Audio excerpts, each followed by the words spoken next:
hello. How we all doing tonight? Let's get hyped for the show here. We have our guests, Bob Rose and Margie. I didn't get Margie's last name. Rose, we're married, dude. Yeah. Come on. Well, Margie. this man. Oh, okay. Yeah. Hey, you never know. It's 2024. People have different last names. I don't know. We made it Oh, legal. well. Oh, good. So we have like a double date thing going on here. Burger Time Abe and Galga Guy 88 and Margie and Bob. So we are definitely kicking it off here tonight. We got a great show for you. We're going to be doing some questions here with Bob and Margie. Going to talk about Token Taverns, which is an amazing documentary. I think I've seen it like 5 times now. I'm not going to lie. Every time I'm in the mood for a documentary, it's usually this one or Fistful of Quarters. I watch that one too sometimes. Yeah, I watch that one too. But this one definitely is probably one of my top ones. What do you say? What do you think? Yeah, for sure. Yeah. Watching it again. Okay, so let's go. Absolutely. So tonight too, guys, we're going to be making an old fashioned for everyone. We're going to be calling it the Bob Rose in the arcade now because that is his drink. Yeah. So anytime anyone asks for an old fashioned, say you want a Bob Rose. That's what we'll do. So I'll take that. How you doing tonight? Doing great, man. So we're actually here in Lakeland, Florida. We rushed over from the movie is screening. It's just finishing at Free Play Florida right now. We were doing a screening here. This is our 3rd year. Obviously we had a booth and stuff too. But yeah, I went and presented the movie. It started playing, and then it was like rushed to get over to the hotel room to do this interview. So it's been a crazy, busy, but awesome day. Yeah. It's I know we had said like, oh, we're gonna early like kind of check stuff, and then it was just like, oh man, like this is it's getting a little close. I wonder where he's at. And then you're like, we're rushing over right now. So totally appreciate it. I know it's a lot of hard work packing everything up and getting things ready. Plus the Wi-Fi at some of the hotels, it's kind of hit or miss. So glad it works. I'm glad it works. I did speed tests like first thing. I was like, okay, I think we're good. Yeah. So I know you said what convention are you at right now? It's Free Play Florida. It's the biggest in Florida. It's actually the same expo that is featured at the end of Token Taverns. Like at the end, the last kind of like 8 minutes. That's Free Play Florida. Yeah. So nice. Well, I know that that was kind of like it'd been a year since you guys had something like that in the documentary, and it seemed like you guys are having a good time there. We're always looking for the next place to go, our group of people. So maybe one year we'll make it down that way and be able to see you more in person. Yeah. Well, cool. A good spot to meet halfway too is Southern Fried Gaming. So if you haven't been there, I would highly suggest that. We go there every year in Atlanta.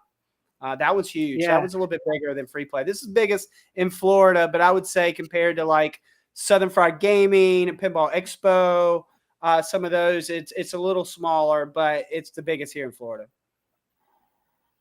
Nice. We're going to go to Southern Fried Gaming next year. That's what our plan was.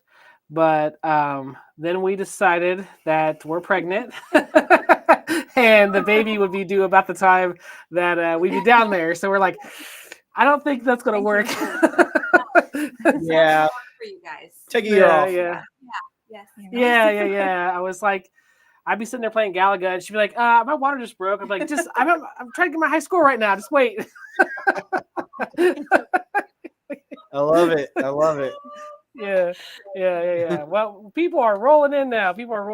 Well, guys, tonight, again, we have a great show. We're going to do this interview. And also, too, we're going to do a few giveaways. I got some of the Token Taverns. Got the ice. I have the VHS here, the Blockbuster version that we have.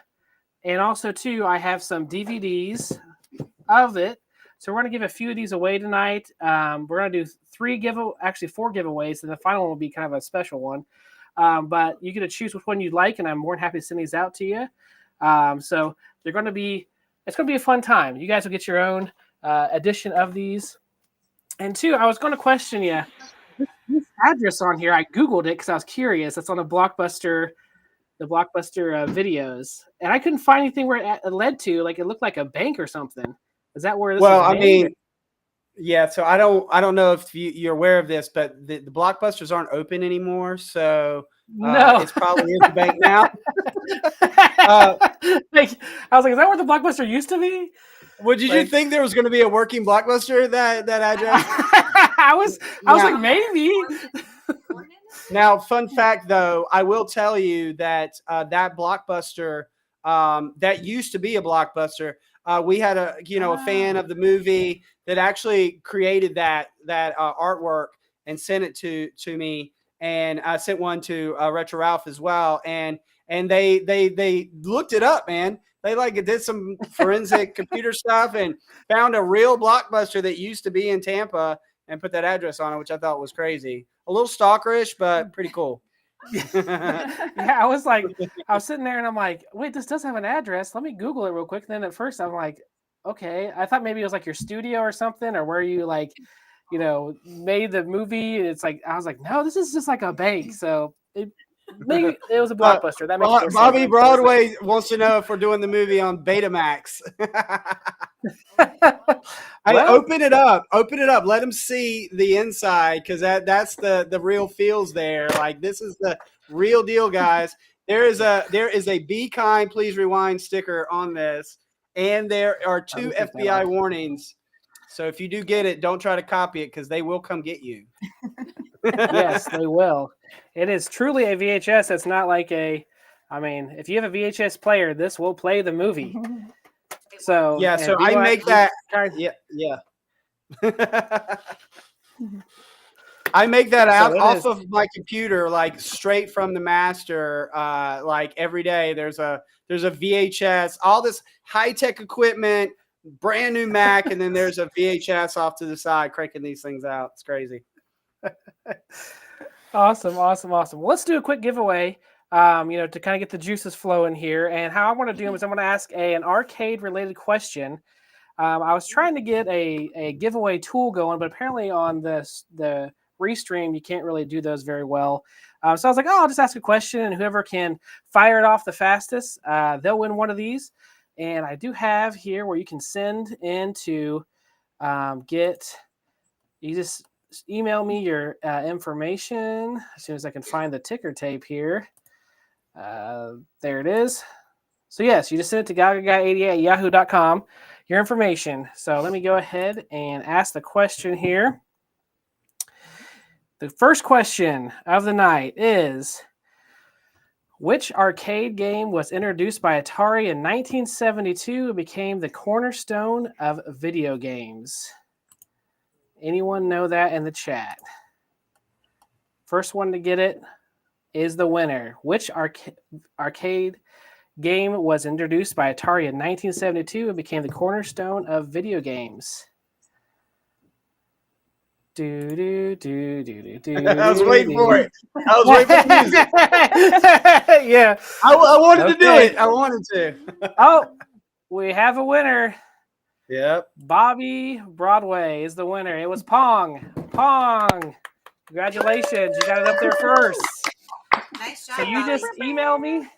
Yeah, email me right there at the galgaguy88@yahoo.com. Give me your information, and I will ship one your way. Let me know if you want the VHS or the DVD. I'm more than happy to give that out for you. So awesome! First giveaway of the night. Congratulations. And to a Bobby too. Right. Yeah, to a Bobby, of all people, to a Bobby. Yes. So there's a few of us. There's a few. I've never met a bad Bob. I'm not gonna lie. I've never met a bad Bob. No, I can't say that I have. Yeah. Honestly, every Bob I know is always a good Bob. Okay, you guys ready to start drinking here a little bit? VHS. Okay, Bobby wants the VHS. Rigged, fake. I knew that would come up immediately. Rigged. Every time this is rigged. Yes.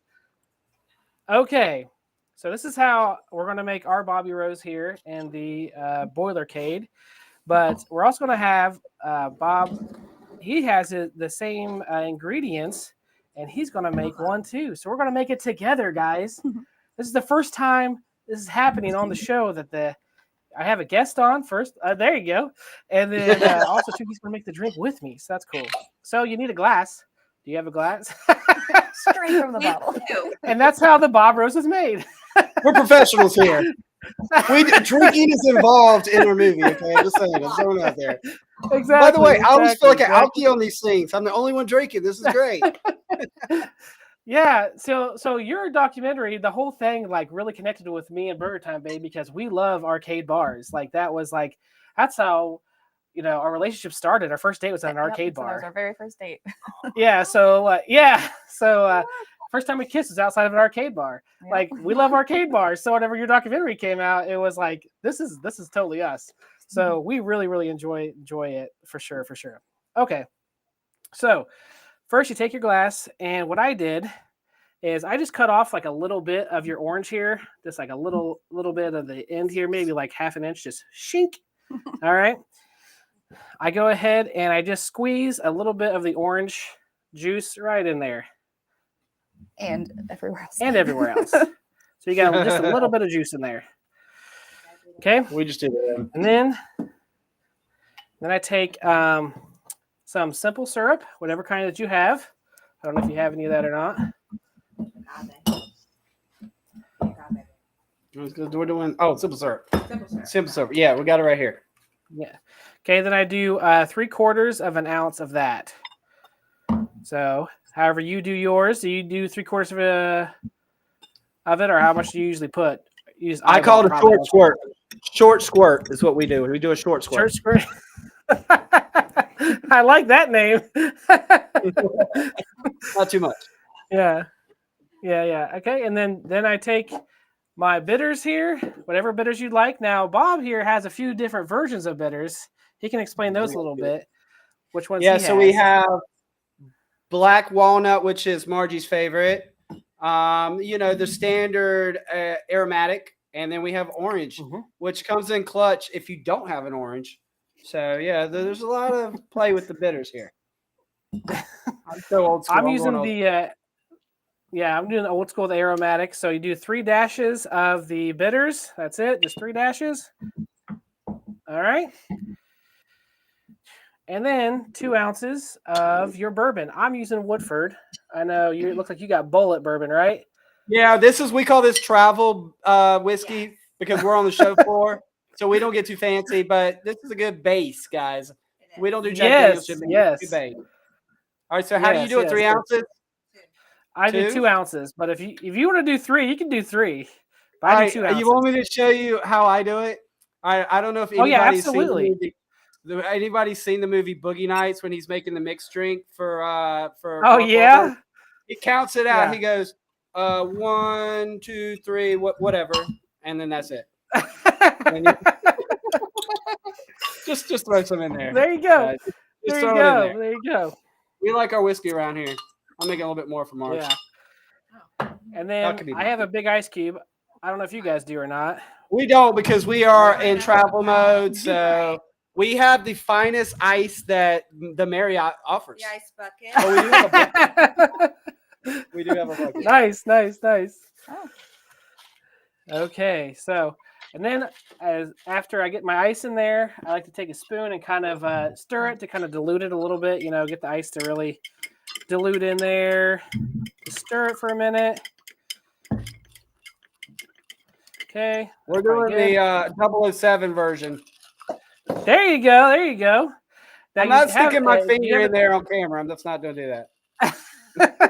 That's not the first time I've heard that. We're in a hotel. We're just getting started, buddy. We're just getting started. Okay, so yeah, so then they say this: you express your orange peel into it. So basically, you just take your orange and I kind of just take it over the top and kind of just fold it up a little bit, and then I wipe the rim of the glass with it. I don't know if you do that or not. Yeah, we did that earlier because we don't do the juice. We just do the rind. Oh, okay. So we just wipe that, and then I just throw the peel in there too. Yep. And then optional, you can put a cherry in here. It's optional though. If you don't have a cherry, don't worry about it. It's okay. I lost mine years ago. So you put that on in there, and that's your old fashioned or your Bob Rose. Your Bob Rose. Cheers, man. All right. Cheers. To Gaming Cheers. Happy Hour. I bet those are delicious, aren't they? Now my wife can't have these. Yeah. He just makes you drink. He like brings you into his drinking, right? Water right now. It's Yeah. okay. I have a mocktail I'm gonna make, so it's all right. Yeah. I haven't tried it yet, so we'll see. Okay. It's not bad. Yeah, it's No. pretty good. My measuring was a little all over the place, but you never could go wrong when whiskey's involved. That's what I say. No. If you add more to it, it always gets better by the end, for sure. For sure. True story. Awesome though. So that's it, guys. That's the show. No, I'm kidding. That's all we got, guys. We're done. Okay, awesome. Well, so what are you doing now with yours? I am muddling up 3 blackberries. Okay, so what drink are you making? It's a pineapple ginger beer. Okay, A pineapple ginger beer. okay, cool. Let's get those in there. Can you take that for me, please? Yeah, absolutely. And I gotta look it up because I don't remember. She's becoming an expert at making mocktails for people in her situation. I gotta have something. I In can't her- sit here and In her situation, like you got her in trouble. Yeah, it's like my current situation. yes, your current situation is kind of I feel like it's your situation too. well, you know.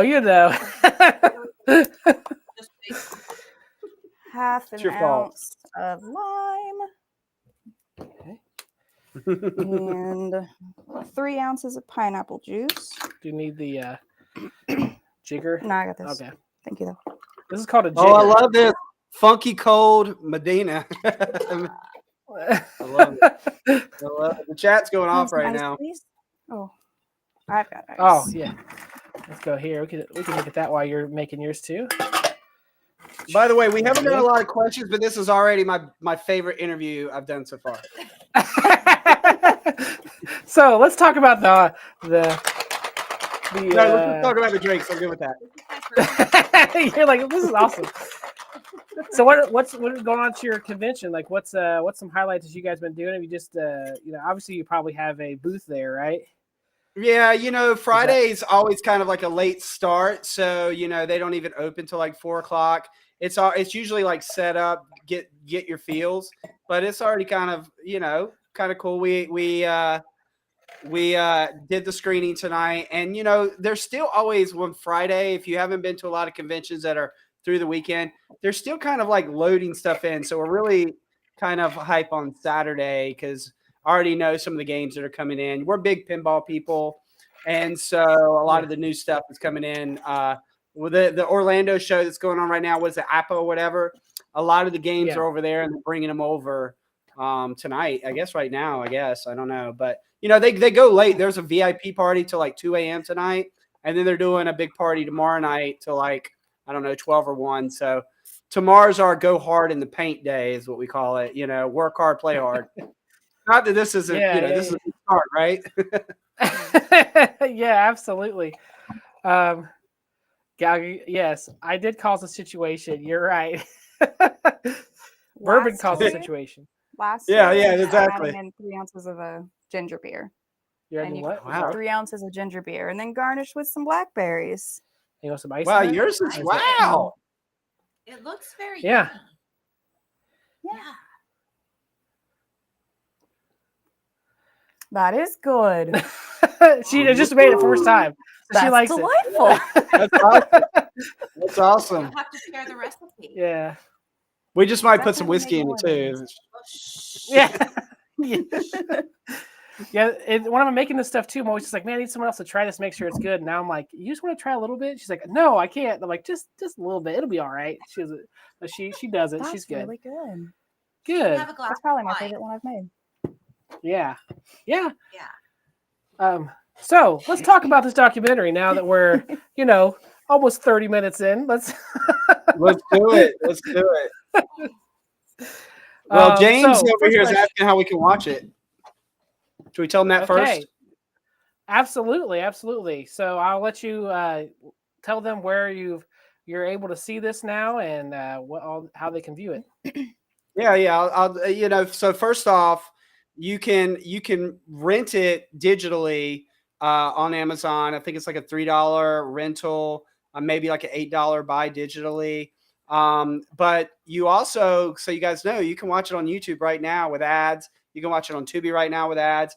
If you're into physical media, you can actually DM Token Taverns and the stuff that he just has there. We also have, obviously we have it on Blu-ray, which is really cool because it's got behind the scenes, a director's commentary, and there's actually 2 other VHSs as well, guys. There's Token Taverns as an 80s horror movie, which is pretty sweet, and then like the 80s Warner Brothers version. So those, you just hit me up and I can ship that out to you. But the main thing to spread around is it's on YouTube. It's free, guys. Like, you can just watch it right there, right now. You can post it on your page. You can share it. So we're kind of all over the place. We're trying to be as many places as we can. That's my pitch. That's all I got. I actually watched it on Tubi this week and on YouTube to get ready for this. So you got double from me this week. Yeah. I love it. I love it. So obviously in order to do something like this, you had to have, an interest in arcades in general. So where was, your interest in arcade? Where did that start for you? Was it, something younger? Was it something you got into later on in life? Where did that start? Okay, so I mean, I was born in the 70s, and so the 80s for me, that kind of golden era of the arcade. I mean, I'm saying like 81, 82. I mean, I was right there in the middle of that. And my dad, especially, he took us to the arcade all the time. He was into it as well. He still is. He's in the movie several times playing Donkey Kong. I actually, dedicated the end of the movie. You can see it at the end of the credits. But he took us all the time. And I remember you get $5. How long can you make it last? So you had to get good just to make that $5 last. So, I mean, I remember when Pac-Man came out. I remember when it was a big deal. Like, every time a new game came out, it was like flocking. Not just the arcade, but the roller skating ring was really big for us. So, we had one we went to. They had their own arcade kind of off to the side. So I was in. I wouldn't say from the beginning. I wasn't in the Pong era, but I was at the perfect age for that. And even when we came back around to the 90s with the Street Fighter, Mortal Kombat. I mean, I'm now a teenager. I'm 16, and we're choosing to drive to places. For us, it was less about the arcade at that point. It was like, oh, this gas station has Street Fighter. We can like play Street Fighter and just like lock that area down for 2 hours, playing Street Fighter, drinking soda, and looking at nudie mags while they're not looking. Like that was. I've been on the ride the whole time. So to be able to make a movie to throw back to that and also do it with a splash of beer was the perfect storm for me, because I also am a big craft beer fan. Always wanted to make a craft beer documentary. There's a lot of those. I always wanted to make a video game documentary. There's a lot of those, but there wasn't one of those two together. So that's it's always been there. So it was kind of cool to be able to check both those boxes at the same time. Yes, that was kind of like my next question. There's a lot of aspects of arcade history. There's a lot of documentaries out there about it. So is that really what drew you then and said, you know what, this should be the documentary that's being made because there hasn't been one yet? Is that kind of what your mindset was going into it?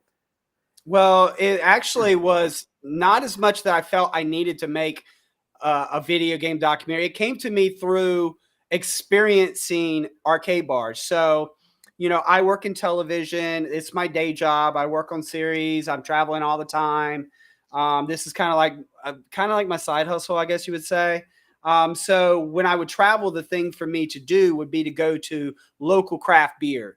I would go, we work hard. We get a little bit of time at night. So let's go to a local craft beer spot, have local beer, eat some local food. And that's what I would do. So when I started noticing these arcade bars popping up, and this is probably like maybe, I don't know, 2017, 2018-ish, I guess. I just started seeing them and I started going to them. I was like, wow, this is great. because now I'm drinking the local craft beer, which is actually several from that area, not just one from a brewery.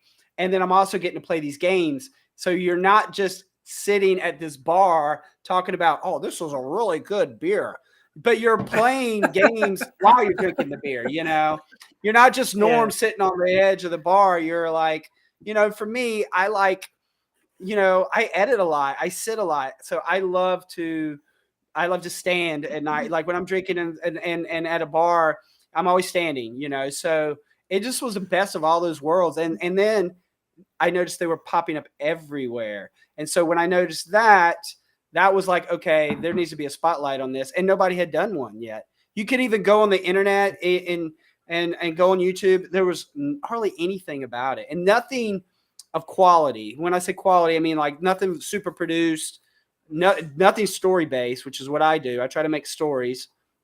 So it was an untapped market, and it was also a market that I want to be in. I spend a few years on these projects, so I want it to be something that I want to be in. And if the money, if it's successful, great. If not, I had a blast making it. Yeah, I know on your the movie itself, the documentary says it's 2 years span is what you're kind of looking at these barcades through. So how long did it take from you thinking of the idea, getting things rolling to final done, and the documentary is just finally cut? Like how long was that time period for you? I mean, I probably tossed around the idea for, I don't know, it's hard to say now, but maybe a few months. And then I started filming in 2019. It was towards the end of the year. And then, that was the beginning of the filming, was in end of 2019. And then the movie came out last, like September. Yeah. So what is that? That's so obviously I shot for 2 years, but I spent a lot of time editing these things too. It's like how many thousands of hours, you don't know what you're filming a lot. You don't know where the story's going. So you just keep rolling and seeing what happens. And then things happen. And then I start chasing things and We did have to take a break in filming. Yeah, I know we took a break from filming because of COVID and stuff. So once we finished up that kind of thing, and it's like, okay, let's just wait and see if this thing is going to fix itself. So we stepped down for 6 months and didn't film anything. I went and worked on a Netflix show and just kind of stepped down from the movie, tinkered with editing, edited, but didn't shoot anything. So, I'd say it was probably 3.5 years, probably from soup to nuts, close to that. Yeah. Yeah. I know that you had, we talked a little bit in Chicago, and you had said, some of the places that you had filmed at, they kind of think, oh, it's a one time that you come in there and you do, some questions and then you walk away. And it's like, no, you go there like several times, and some people didn't understand you go there a lot to make sure, you're getting everything that you need, kind of thing, right? Right. And, it's also kind of like you just start filming. So the way we would film is it's not like we would just come in with these big it was usually me and Margie, and we would film a little bit. We would stop. We'd play some pinball. We'd have a drink, film a little bit. So we did a lot of filming like this, with one hand, so we were part of it. We were part of the people, and that became a kind of our, that's what helped us a lot, because what happened is we became friends with these people. So they did start to open up. And then also you started to notice who the different barflies were, the kind of regulars and then they become characters. So then you start focusing on them a little bit more, because, in a movie like this, you don't want to flood it with a ton of people, but you need like these characters to kind of ground it a little bit, if that makes sense. And so then we just would spend more time on those, and those were the patrons and the people that we would do interviews with, because we saw they were already kind of popping out a little bit, and they also weren't scared of the camera. Some people just don't take to it. So then you just don't take to them, Yeah. And so I know you did several of the arcade bars. I think it was Vector, Glitch Bar, Lowry, Reboot, and like there's even more than that. But was it hard to find locations to film at that would allow you to film in them, or whereas everyone pretty much just like, hey, if you want to do it, like yeah, sure, sign me up kind of thing. Mostly, yes. So, I mean, look, when I start these, especially this documentary, a lot of times I just kind of start rolling and like, let's just see what happens, because it's me kind of testing the waters a little bit too. Like, it's also me getting my feet wet. It's also me getting back into the swing of things. This is our third movie, and you make the movie, you edit the movie, you promote the movie, and then you go at it again. So it's like, okay, I'm getting back in there. Let's get back in the mode. And for the most part, no problems whatsoever. There was a couple we approached, and I mean, I will say there was one in particular we approached, which I would say was a little bit of a bigger uh, um, arcade bar, and they were actually wanting us to pay them money to film there. And like, I was like, no, I'm not doing that. I'm literally making a commercial for your place. I think we have a good symbiotic relationship here. I'm doing all the work. So, that was really the only thing. Yeah.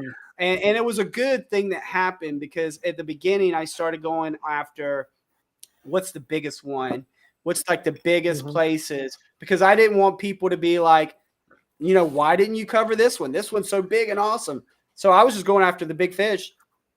But I think that was a mistake.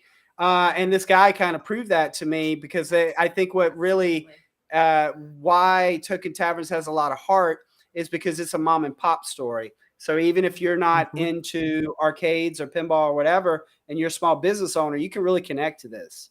And you don't get that. And also what I've seen, kind of stepping back, we're years later now, right? These bigger places, they just throw money at everything. They just like, oh, we want to be really cool and have arcades and stuff in there. By the way, the machines usually are not in great shape. And they like, let's just put some scantily clad ladies in there serving drinks and throw some Pac-Man around and like make some money. And that's not the story I wanted to tell. So I think we got really lucky in that aspect. And then obviously I'm a Tampa Bay guy, and we did get hit with, the COVID bomb. So that stuck us into the Florida, Tampa Bay realm, because that was the cards we were thrown. But the reason why you see a lot of other arcades like Electric Bat, Galloping Ghost, so what happened is, once we kind of got out of our shell and we could move around and I could travel some more, and I was making the movie, I was editing it, I had my core stories, but then there's this kind of generic talk about arcade bars. So I'd always would try to shine a light on all these other arcades across the country. Maybe they didn't have a story, but I want to highlight them. I want to use their footage now. So that's, I did as much of that as I could. Every time I go to a new city, it's like, oh, what arcade bar's there? Let me go film a little footage, or even my iPhone if I didn't have anything else. So yeah, that's kind of how that went down. Yeah, that's awesome. So you said this is your third documentary then that you've made? Yeah. So what are the other two? So the first film, they're all like very different. So I'm a documentary filmmaker. I do reality shows, this and that, for normally other people. These are the three that we did ourselves.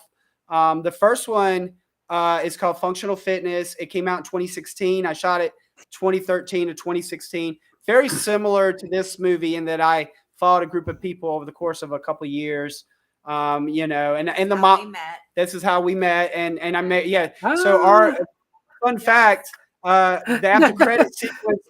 after credit sequence to Functional Fitness is me proposing to her the last day of filming. So yeah, Wow. So that movie always is super special to me. I mix work and play. I'm not. I don't separate those things of my personal life. All my kids are connected to projects. It's true. I work on the TV show. I got it in me. I have a son. So some people say kids are our project. You're like, no, they literally are projects with me. Like, we have projects. Right. I tell my son, if I didn't do this project, you wouldn't exist. But yeah, so Functional Fitness, which is, by the way, all these are on YouTube for free. But that was my sports documentary. So like, I was checking boxes. I come from a sports documentary background. Used to do HBO boxing for 10 years, all that kind of stuff. So that was an easy fit for me. CrossFit was super big and controversial at the time. I was one of the first CrossFit documentaries out there, and I got a 2-year deal on Netflix. It was huge for us. It really kind of boosted me out there. And then after that, I did a movie called Instaband, which is on the music industry. How did music artists survive in a world where people don't buy music, streaming, all that kind of stuff. I know a lot about that because people don't buy a lot of physical media for movies either. So that's also on YouTube. And then this one. So you'll see they're all different. I checked the sports documentary. I checked the music documentary. This is me checking the video game and the beer documentary at the same time. But this is where we want to stay now. Like this is our sweet spot. Okay. You know, so we're looking the next I was movie. gonna say, Definitely yeah, I was gonna say. So, what is in the future? Do you have something in the pipeline that you're working on that you can talk about, or anything that you can bring up that you can? Yeah, discuss absolutely. Yeah, absolutely. I mean, now that being said, since the movie has come out, I've worked on a couple of shows. I just finished editing a baseball documentary for another person, and I'm doing some stuff for the NFL. But for us, our next project, I have 2 ideas, and we'll throw it out to the chat and see what everybody's thinking because I want to feel this out. The first is going to be the obvious thing, which is a Token Taverns 2. We'll call this Token Taverns 2 Arcade Boogaloo, if you will. Going on tour this time, not in Tampa, and be able to hit some of these other spots, the non-COVID edition. And that would be me just picking probably 3 more arcade bars in different areas of the country and doing that story. So that's an obvious pick. Like The other pick, like in Ohio, like in Ohio, maybe, is that maybe. Is that... Well, yeah. Well, that's the thing, it's all about like the place, the story. You almost have to cast this like they do a reality show, right? And what are they trying to achieve? You want in a natural story, and all movies are like this. Like you want everything. You have to have something you're trying to get to, right? It just gives for a better story. The other thing is actually giving the Token Taverns treatment to pinball, and that's I'm really feeling that. I would probably pick a pinball bar. A pinball bar that's or a bar that's just very pinball centric, and then maybe a couple of big competitors. I mean, Eric Stone, the champ, he's playing right here in Free Play Florida right now. I just talked to him last night about the same idea, maybe a male and a female, and get these different aspects of pinball from the makers to the distributors to the bar, which would be very much kind of a Token Taverns-ish part of it, and then the players, along with the just normal kind of vibe of it. So, so that's kind of where we're at. I don't know what everybody else is thinking, but I think that we could use something, either one. Yeah. So chat, let Bob know. What ones. Well, there's 2 ideas here. What one you guys think is a neat idea, or he's kind of trying to get a feeling. We got 53 people in the chat. Let him know. Token Taverns 2, maybe a pinball one, a pinball documentary. His take on something like that. Yeah, let him know in the chat here, kind of what we're feeling, so that way. Burger Time Babe says, "Come to Ohio." That's what she's feeling. I love it. But yeah. So let them know. Show them some love, and let them know how we're feeling here. We do have one arcade bar. It's called Old North that we would go to in Columbus. It's like our favorite one. So, but like you were saying before, there is a bigger one they have several arcade bars, and a couple in Columbus, a couple in Cleveland, I think some in Cincinnati. But they're kind of the same thing where they're like, I almost feel like they just throw money at it because a lot of times you go in there and the machines are down, and it's just like, or half of them don't work, and that kind of thing. But that's our little hometown arcade bar that we love. So that's why we're like, come to Ohio. but yeah, absolutely. James Hates Everything is saying you should do one on a theater. So he's just throwing out a whole different Token Taverns too. There you go. I like the home arcade documentary idea. Look, I will say this, and this is kind of a shout out to, all the early home arcade people, from everybody from, Steven to, to like P Dubs and Retro Ralph and just all these guys, that watching their podcasts and their shows really kind of nudged me into the area of wanting to do something. And I do a small wink to it. I even show a little bit of Stephen Haywood's arcade in the movie. That's about as much as I could do to get that home arcade scene in, because it was just a stretch, right? I'm not. Well, it wasn't a home arcade movie, but I do think that's interesting. I think that world is, it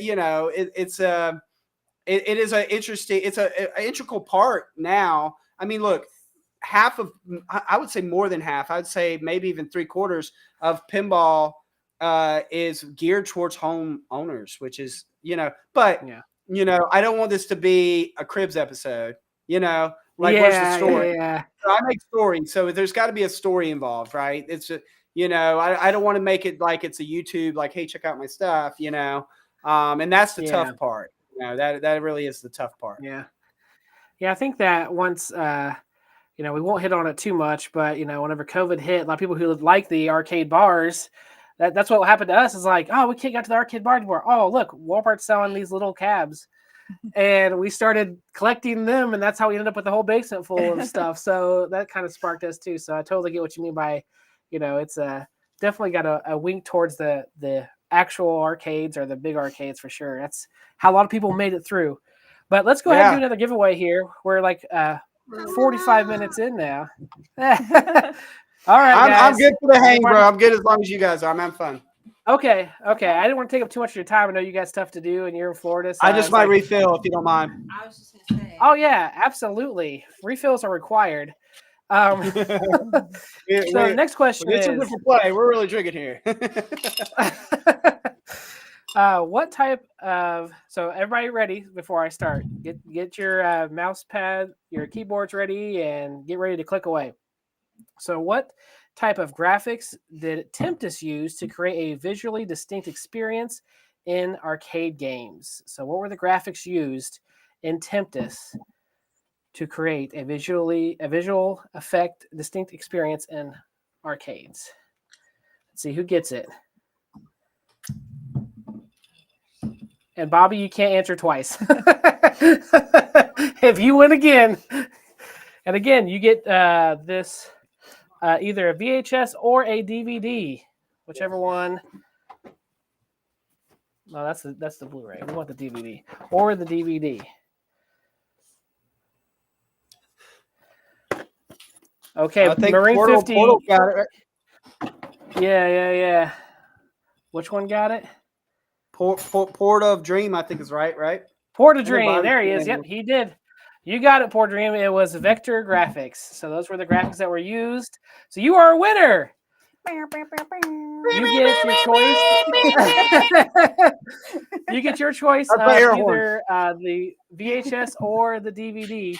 So just again, send an email to galgaguy88@yahoo.com with your information, which one you would like to get, and you will have your own physical copy. You'll be one of the few here tonight that get to win one of these. So, and of course, too, if you don't win one tonight, as Bob said, you can get a hold of him and you can buy one off of him. He can ship you one out too. So if you don't win one, then maybe you can get one from him. There, cool. Yeah, absolutely. And I had a couple people in the chat asking if we had T-shirts and stuff at Free Play. We have a whole setup. We've got everything. We've got 3 different T-shirts, and some of the people in the chat saying they didn't get one because we were sold out at Southern Fried or whatever. Yeah, we've got everything in right now. So just DM me and I'll get it out to you.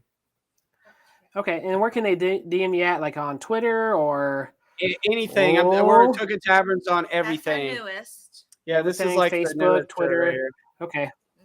Yeah. Nice. Mario. See, that one was cool. I almost bought that one at the one that Margie's wearing. I almost bought that one at Chicago. I was like, oh, I'm so tempted right now, but I had spent so much money on other stuff. I was like, I better not. But I got the DVD and the VHS that I really wanted, so I was, Jason's coming. Yeah. Do you offer signed copies of the Blockbuster edition? Because he'd like one. Yeah, I mean, absolutely. Just DM me. Let me know you want to sign it. I would suggest, because I had somebody else ask, to sign the front of the Blockbuster.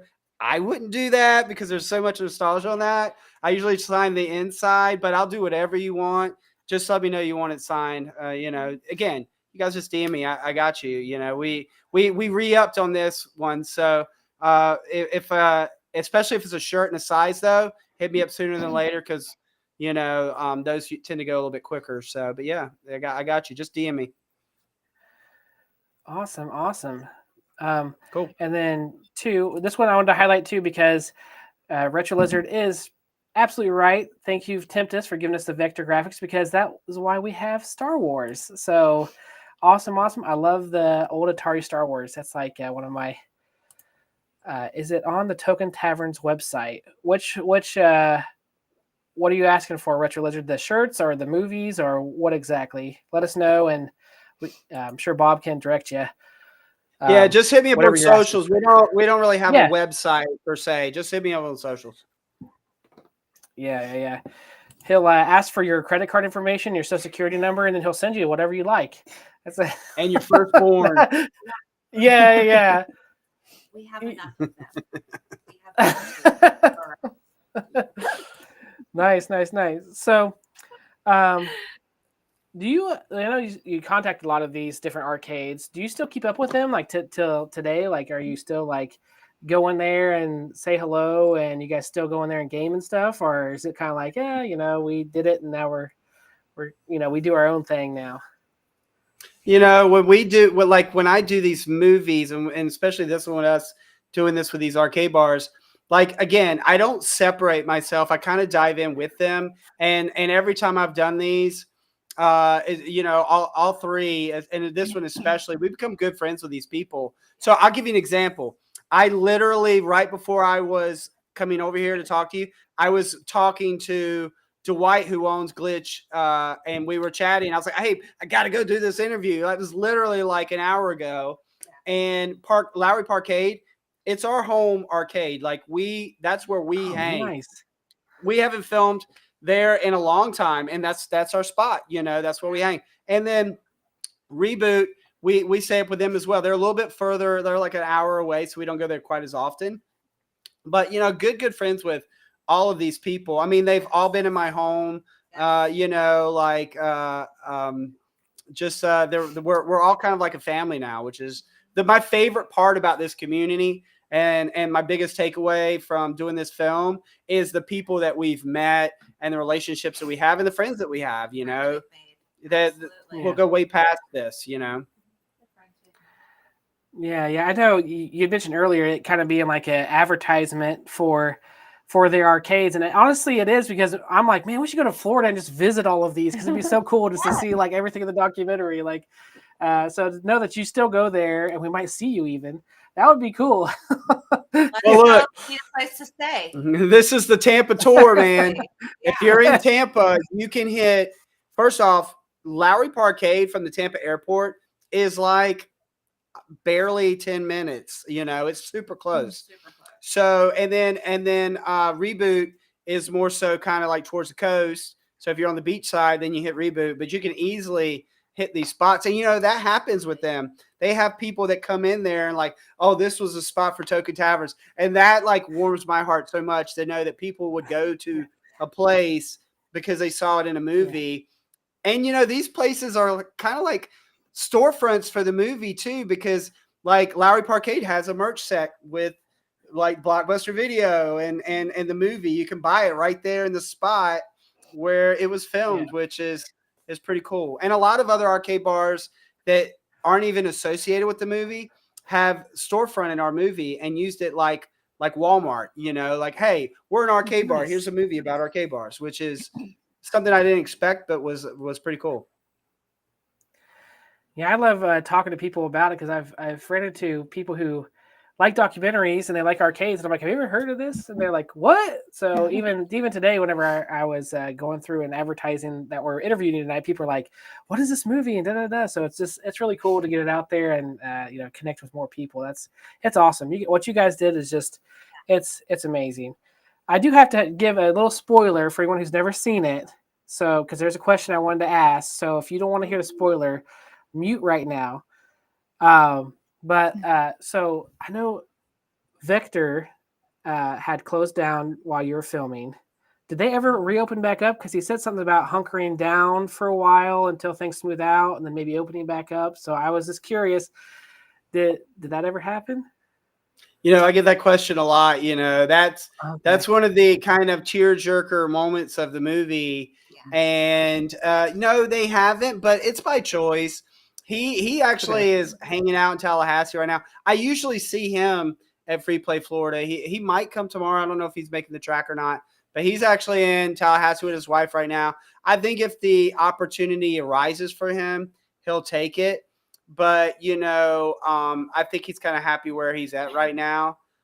So yeah, he's not in a hurry to jump back in.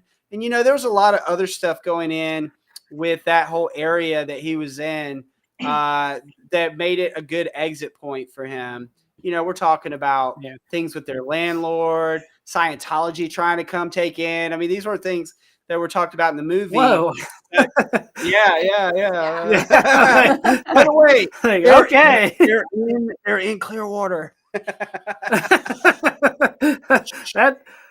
took a turn. You're like, yeah. But no, what I'm saying is there was a lot of other stuff working out with that as well. So, they're doing well for themselves. And he is like, gosh, man, I'll tell you what, I miss playing pinball with him, but I don't miss it because every time he would come to my house and he would play my game, I would have to wipe his score out because I will never beat this. We're like, oh damn. By the way, fun fact, we bought one of the machines. We bought his No Fear machine when they closed down. And we kept that for a good 2 years. And now we don't have it anymore. And I miss it. We kind of want to get it I back. wish we would have kept it. I do. Yeah. How many arcades do you have on your in your home then? Well, at one point we had a pretty we had like 4 pinballs. I had a full-size Golden Tee, a couple multicades. The pinballs were the main attraction, obviously. Yes. I mean, I started out with an at games. That's why I was connecting with all these home arcade people. I still have it, And I have a arcade 1-up Class 81. But I would gladly trade that for the small version of the real thing, but it hasn't happened yet. Yeah. But anyhow, all our teenagers moved out of the house. We downsized. So now it's like a tight fit. So in my office, I have my desk here, and then over here is Deadpool. And on this side of the desk now is X-Men. I just got X-Men Pro. Very excited about that. So excited. And then I've got I still have a couple. I have like 3 multicades. And that's kind of where we're at right now. I just had an Avengers. I sold that. I think I can fit one more in my office. And my son, who's 14, said if I get a rock pin, then I could put it in his room. So that's about. And she said if we get Elvira, we can maybe put it in the living room. So that's. So wait, you're negotiating with your children. Like, come on, son, let me put an arcade in your room. Like, yeah, he does not like let's go. Yeah. As long as it's rock pin. Yeah, well, certain rock pins. So Metallica, I could totally put that in his room. AC/DC, Iron Maiden for sure. That's probably it. Okay. Starts to get a little soft for him once we get a Foo Fighters, He's hardcore. I told him we could move my nightstand and put Elvira by the bed, but he wasn't keen on that one. Yeah. I don't want to make it weird in the bedroom, She's like, what are you looking at? What are you looking at over there? I was going to say, to have Elvira in the bedroom, a lot of men call outs. Just saying. Oh, I love it. Well, I don't know if you guys were keeping up with the chat, but I just hit 500 subs. I've been trying for this goal for a while, so nice. Thank you, everybody. Yeah, thank you so much. Cheers.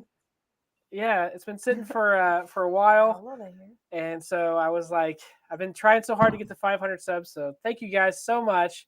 And since that just happened, we can do another giveaway. Oh right. Yeah, we give away another one of. I don't want to do that. Oh. about made me block somebody. I hit it by accident. Okay, Now guys. you have Okay, guys. 499 subs. Yeah, I just blocked somebody. So, for this one, again, you can either choose between the VHS or the DVD that we have here. We're going to ask another question, so everybody get ready. Get your keyboards ready, your mouse. Get ready to click whatever Google search you have to do. So, which classic arcade game caused a coin shortage in Japan upon its release in 1978? So, there was an arcade that caused a coin shortage in Japan in 1978. Which arcade was that? Let's see. Let's see.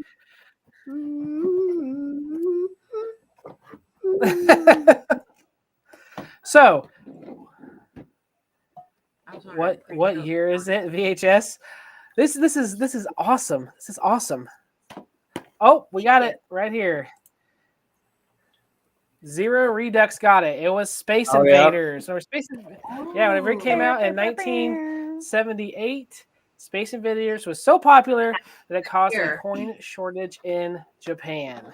So congratulations. Please send me an email and we can get you whatever one you prefer, whether it be the DVD or the VHS. Now I'm not going to whatever one that doesn't go out. It's not like I'm going to hoard these. Later shows we're going to keep giving these out, keeping the ball rolling on these, keeping it alive so more people watch the documentary. So we definitely want to make sure people keep it in their minds. So continue to give these out so it keeps things going on that. So awesome. Okay. Yeah. She's making her. She's like, let's do this. I accidentally put the ginger beer in it a little bit, so I'm kind of nervous. She put the ginger beer in it before she shook it. A little bit. So it's a little fizzy. So that's fine. So when it comes to arcades, obviously you have a deep interest in them, and with this documentary and things. But what do you think keeps people coming back to the arcade? Because obviously it's had its moments where it's died off completely, almost, and barely anything. And all of a sudden it lit back up. And where do you see arcades heading now? So what is your take on that? The future? The future of arcades? Yes. Okay. Well, I mean, I think it's going to keep evolving. I think it has to evolve, but I don't think they're going anywhere anytime soon because since we started filming all the way through now, it's been an incremental. Is that right? Yeah, there we go. Yeah. Got it. It's been a slow growth. There we go. Incremental, sir. Right? Yeah. So I don't see it slowing down, but I do think that in order for things to keep going, it will have to evolve. And what do I mean by that? So I don't know how I feel about this, but I think there might be some sort of merging between some of this Dave and Buster's main event, kiddie casinos we like to call, and the arcade. Maybe. Mm-hmm. I would love to see some pinball machines in those places. That would get me. That still hasn't happened yet, by the way. But also I think there'll be a merging of places like pinball bars. I think that's a great one. That's really more pinball centric, or just like mixing things like, an arcade place and axe throwing or something else. I don't know.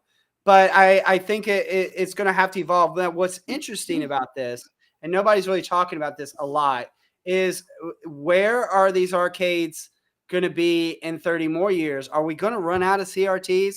Like, I feel like if the demand, but I feel like if the demand is there enough, and there's a reason enough monetarily wise, that people might start making them again, which I think is really a cool idea. That's valid. I mean, I feel like we could. I mean, that's the tough part. Like the future is dependent on our kids, right? So are kids going to be into this enough to keep it going? That's the question. But I have one more point on that. My kid is 14 years old. When he's 30 and 40 years old, he's not going to be nostalgic for some new stuff that's coming out that came out like 10 years ago, 5 years ago, whatever. He's nostalgic for things that I was nostalgic for. What do I mean by that? Sure. He's been going to the arcade too. He has the reissues of Transformers. He bought the reissue. Everything got reissued again. These kids don't have as much new stuff that I think is going to hold up. They're already nostalgic for things that we are. So that's a plus for us, I think, for the arcade. Because if they're not in, man, when we're gone, I mean, Yeah. who knows? You know, that's long term. But I think the promise is good because what I see at the arcade bar since we stopped filming and even after COVID, there was an influx of younger people. Most people when I go to Parkade on Friday night, Sure. I'd say 70% of the people there were not alive when these machines came out. I'm not the 90s, mate. Well, yeah, maybe the 90s too. Most of them weren't alive at all. And Yeah. so that's Yeah. promising, right? And that's because Yeah. well, with COVID, these kids were before COVID, they were headsets and playing. When COVID happened, they said you can't be with people anymore, and they were like, "Man, I don't like that." So now I'm going to be out with people. So they, people want what they can't have, and now I've seen way more people at arcade bars, and that's just growing. These places are becoming not just a place to be because it's cool. They're becoming the place because of the community, and the community is the backbone for all of this. So, I had a client who actually went on a date to the arcade bar, to Lowry Parkade. We were chatting. She was What? like, I'm going on a date. I'm like, oh, where are you going? She's like, Lowry Parkade. I'm like, you're going to have a blast. You know what I mean? So, yeah. Yeah. I told my son, I was like, these, like, I'm talking even like, like young kids in their teens and early 20s. These arcade bars are a great place to go on a date because it's not, it breaks down that barrier of like, okay, we're just awkwardly sitting across from each other eating. No, we're playing, we're having fun, we're laughing. And it just kind of like, so I think that part of it is going to help the longevity. So, I mean, I'm optimistic for sure. I'm all in on this. So, Yeah. Yeah, and the ones that we go to, I mean, over in Columbus, it's in a college town, is where most of the arcade bars are. So you go in there, and we feel like the old people Yeah.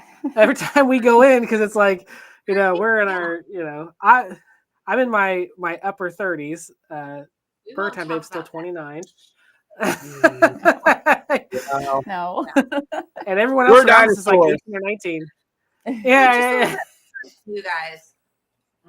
We're seasoned. We're seasoned. Yeah, so we go in there and it's like there's all these like probably it's at a bar, so they're like 21, but they're like just turned 21, and we're just like we feel like so out of place, but also too we feel like we're coming together. Like we can sit there and talk with them, and Absolutely. And the one it's family friendly, and there's a lot of kids in there. Yeah. When we'll take the boys in there sometimes, and up till a certain time, a lot of them have, or you could bring your kids in and they can play too. So that's too, like you were saying, kids are able to go into these places and add more nostalgia to it. So, I mean, it's awesome. Now the CRT thing, if they could do that, that would be amazing. If they actually start manufacturing them again, because I think that's a lot of people's like scarcity when it comes to arcades is those old CRTs and trying to fix them, and if there's burning on the screens, what are you going to do? And that's so if it finally gets to a point where those start being made, that's going to change the game, I think, a lot. So when it comes to your documentary, was there anything that you think you might have done differently, or something that you're like, you went back and you looked at it and you're like, I'd kind of maybe tweak this or change that, or were you just 100% like, this is my holy grail and there's nothing I'd change at all? That's a good question. I have never gotten that one. I will say I get a lot of the same questions. I never got that one. Gosh, that's a good one. Okay, so I'll say this. I feel like these movies are like my kids, my babies. Yeah. So that's a tough question because Yeah. I live and die by my films, so I don't really want to go back. There's so many things that you were like, now during the course of it, oh my gosh, all the conversations I'm having with this lady over here about, oh, should I do this? Should I do that? Should I do this? Should I do that?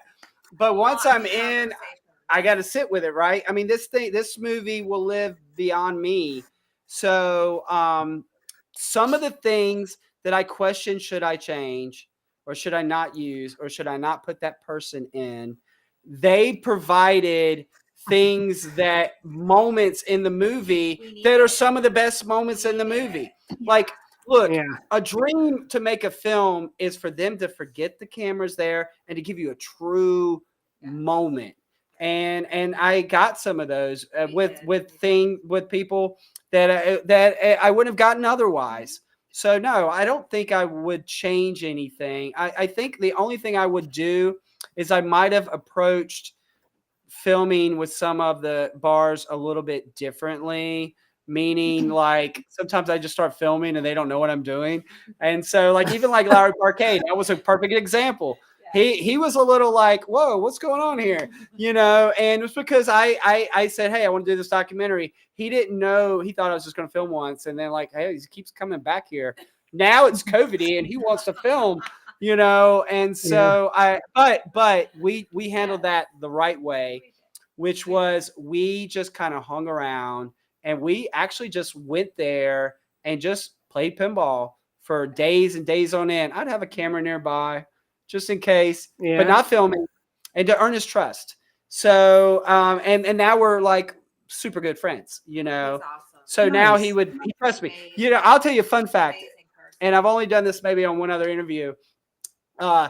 He thought that I might have been trying to make King of Kong 2. And that, that I was trying, because keep in mind, these 3 arcade bars are drivable. Me and Margie used to film all 3 in one night. Yes. It was a long night, but we would film all 3. And it was like, start at Lowry Parkade, drive 40 minutes to Vector, and then Reboot was just 15 minutes away from that. Right. So he thought I was trying to maybe pit them against each other. And King of Kong in it, right? And that wasn't the case at all. And once he told me, I handled that, and then everything was great. But it was that was tough. That was difficult because I had to handle that a certain way. You know, these people, they're opening up your life to you, right? And you have to have their trust. So one thing I always would tell people moving forward when I do a documentary is this is going to be involved. I'm going to be up in your business. And now, what I always tell these people, because this is their business, literally their business, I give them final cut. So one thing I told all 3 bars, I said, you guys can watch the movie. If you want me to change something, I will change it. And we did. Once. One thing. One thing. A very minor thing, which, by the way, was not Lowry Parkade. No. But we changed one small thing. One small thing. Nice. Yeah, I could see too that, you know, with so many people doing like hit pieces and stuff where they come in there and they try to act like they're one way, and all of a sudden when their film is done, they do something else. I can see where there'd be caution. You know, you'd want to make sure that, hey, what are you actually filming here? So it's nice, like you said, that you have that and that trust you have to take and do, you know, the right thing with it. You don't want to make them, and that you gave them the final cut too. I mean, that's awesome. So that way they knew exactly what's going to happen with these. Not final cut. Not final. Well, final cut with their story, right? Okay. But their story, they can't like say, "Hey, I don't like this other piece that has nothing to do with it." I'm like, no, I'm not changing that. But I will tell you this on that.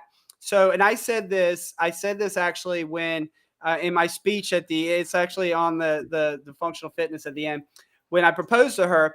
When I started to make films for myself, I was choosing to make movies that would inspire people or at least make me a better person. And that's the way I was going across this movie. So once he saw that, like, look, this movie is supposed to inspire people, not pit people against each other. And I think when you watch this movie, even if you don't want to watch this movie because there's somebody that you don't like in it, then you will see that it's an inspirational movie that moves you, no matter what, right? And that's Yeah. kind of my stake on that. That's my stance on that. Nice. I did have another question here. I don't think you've ever been asked before. But Ooh, during juicy. the COVID process, they some of them started to open up restaurant parts of the arcades. So who had the best hot pocket out of all the arcades? Reboot. By the way, she was the drunkie. By the way, I think it's probably We don't talk about that, babe. maybe 48 minutes into the We movie. don't talk about that. She's the drunkie eating the hot pocket. White Castle burger. Oh, White Castle. Was it White Castle Not burgers? Hot Oh, my Oh, it's Castle hilarious. burgers. What? Rewatch it now. When you watch it next time, you'll never forget it. And by the way, the person who she's telling it to is Stormy Daniels' assistant. Yeah, Denise Crawford. Yeah. Were they good? Yeah. Were they good? Huh? Were they? We're good at The- that time. The drunker you are, the better they are. Correct. In the state Yes, of mind I was in, absolutely. they were perfect. Absolutely. Well, Hot pocket. I was always curious. I'm like, who microwaved it the best? I don't know. Reboot? I don't know. So that's good to know. Good to know. If I ever need a hot pocket, which one to go to? Well, and for people who don't know, who haven't seen the movie, these places had to close down because they weren't restaurants. So they found a loophole to be a restaurant is to just get a microwave and serve hot pockets, which is pretty funny. Which worked. That's I mean, we Florida. can open back up. Like, Yeah. okay, we have one more giveaway, and this is the last giveaway of the night, so it's a bigger giveaway. So everyone that's still here that decided to stick with us through the whole interview, they get a bonus here. We're doing where you get the VHS of Token Taverns and the Blu-ray. We're putting them together for you. So Woo! this is the epitome. So you get the one with the commentary with Bob and Retro Ralph is on this one, as well as you get the VHS too. So this is the big boy. So everybody, get ready, get your keyboards ready, get your Google searches ready. Need to fix the chat too, so you can see. See what? So you can see because it's no, it's not caught up. Oh, it's not caught up. Okay, Yeah, I was sorry. like, what? What? Yeah. Sorry. Words are gone. So, what is? Okay, this is a machine that's one of the most underrated machines in the entire arcade community, and it is derived from the Japanese slang term for policeman. What arcade was that? As the arcade that was name was derived from Japanese slang term for policeman. I don't know that one. If no one gets it within a little bit, I'll give a clue, and then people get it like immediately. I have no idea. We might need a hint. We have a winner immediately. It was Mappy. That's right. Of course it was Oh, wow. So the Japanese term, is the Japanese slang term for policeman is mappo. So they derived it from that, and it's Mappy. And it's an ongoing joke on my channel as I like Mappy, and there's not very many people who like Mappy. So I'm like, Mappy is amazing. People need to play Mappy. So Mappy that's like makes the me running. happy. Yeah, Mappy makes you happy. So I love it. You know Mappy? Mappy doesn't he's get. a I know duck Mappy. Mappy doesn't get a lot of props. I think. no. Oh, okay. Give it away again. That was my question. He said, I didn't prepare for this. He said I answered it before you even finished the question. You knew what I'd probably say. Okay. Well then, okay. Anyone else guess it by chance after? Who's the next person who types in Mappy could be the guy who wins it. Well, that's Mappy makes me happy. Okay, well I guess I'm gonna give it to Ed and Soft. You guys win that one because he wanted me to give that away. He said don't give it away. So you guys are gonna win that. You guys get the actually he's one of the ones that didn't know about the documentary. I was talking to him about it. So he was really interested in it. So you'll have it in both forms, Blu-ray or in VHS. So send me. I know you're on Discord. I can contact you there, and we can send that stuff right out to you. All right. And guys, Cool, anybody cool. that if you guys, when you get these movies, take a picture, tag us in. We'll repost it. We love this. This is awesome. Yeah, absolutely. We'll have it. Send them out, and I think Jason had put up your Facebook page. You guys, I know you're on Instagram too. You're on Twitter, everything. So awesome. So contact them anywhere. Give them those photos, and they're more than happy to repost those and just show them off for you guys. So yeah, awesome, and if you play the awesome. VHS, please share that because we love to see that standard definition Token Tavern stuff. Man, we love it. Well, I have actually a CRT over here that has a VHS in it, so I might play that and send it off to you. I haven't put it in yet. I'm kind of worried that back in the day I've never used that VCR, so I'm like, what if it eats it? That would be like. We've got plenty of old tapes that we could test it Okay, with. yeah, I have to test it first because I'm like, I'd hate to put it in there and all of a sudden it eats it because it's like broken. I've never used it, so. Yeah, Awesome, if it eats awesome. it, And I just think we you actually talk to have me. a I'll player. send you another. Awesome. Well, there is that. All the giveaways are in. Make sure if you are one of the winners, please email me. If you're on the Discord, please send me a message on there. I'm more than happy to get those out to you. Have them mailed out to you as soon as I can. So that'll be awesome. That'll be awesome. Well, was there anything else that you wanted to make sure you promoted when it came to the movie? I know you said that it is on YouTube now. It's on Tubi. You can rent it on Amazon. Anywhere else you can get that right now? No, I think that covers online Just us. and obviously if you want a physical copy, I mean, skip the Amazon, come straight to me. And we also have a lot of stuff that Amazon doesn't. So, and we just love to connect with people. So anytime you DM anything with Token Taverns, you're talking to me. And I love to connect and I love to hear what people think. I will say this too, guys. It helps an independent film a lot to for Rotten Tomatoes reviews. We're at 98% right now. So if you got great things to say, then give us give us a review. If you don't have great things to say, then maybe don't. And we'll just leave it there. And then also, I mean, it's just like also it is on YouTube. So you guys all know other people that would love this movie. They can just watch it on YouTube. You post it on your page. I mean, it's an indie film, so word of mouth is super important. We're a year plus into this, and we're just getting started. Indie films, it's not like blockbusters where, this weekend we know if it's a hit or not. It's a slow burn. And there's still so many people in this community that don't know about Token Taverns. Every time we go do another show, constantly talking to people. Sure. I mean, now more people have heard about it and it is getting out there. But now that it's free, it's accessible and you can just share it in YouTube. I just want everybody to know about it. That's our goal. Everybody in the community, whether they see it or not, they at least heard about Token Taverns because that's who we made it for. We made it for you guys.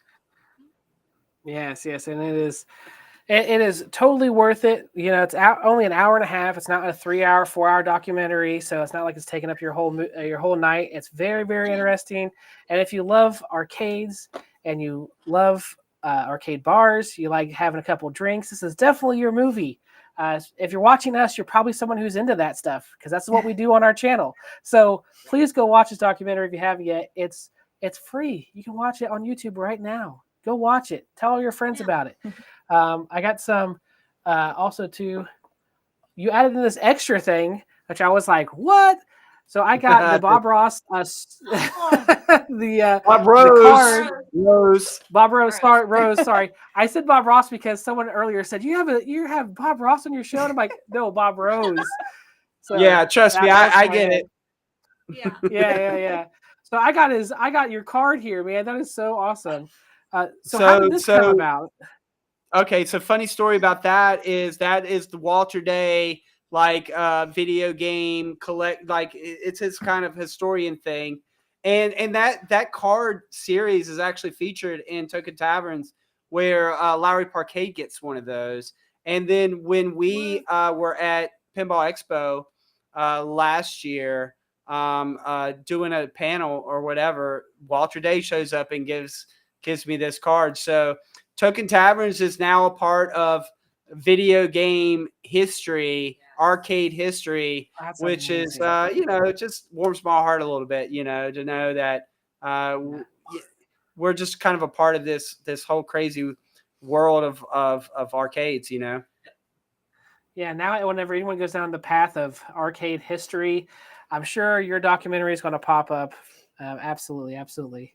Well, guys, I think that we've been about an hour and a half here. About an hour and 20 minutes. And I know you guys have a big day tomorrow. You just got done with a big day. You've had a couple drinks, so you're feeling good, maybe a little tired. Yeah. So we're gonna let them go tonight. And I know again I reached 500 subs tonight. Thank you guys so much for subscribing. Thank you. Thank you, Bob and Margie, for coming. I'm so glad we got to interview you guys. This has been so much fun. Yeah. Yeah. So Having us. anytime. Yeah. Anytime down in Florida, I'm gonna hit you guys up and be like, "Hey, where are you guys at? We should go hang out at an arcade bar." Please do. Please If you need do. a place to stay, let us know. Okay. All Thank right. Sounds good. Well, again, comment, subscribe if you haven't yet, and we'll catch you all on the next one. Thank you guys so much. Bye. Thank you. Cheers, guys. Step right in, the lights they gleam. Arcade dreams in neon streams. Geiger's blast, I got a pixel dance, boiler room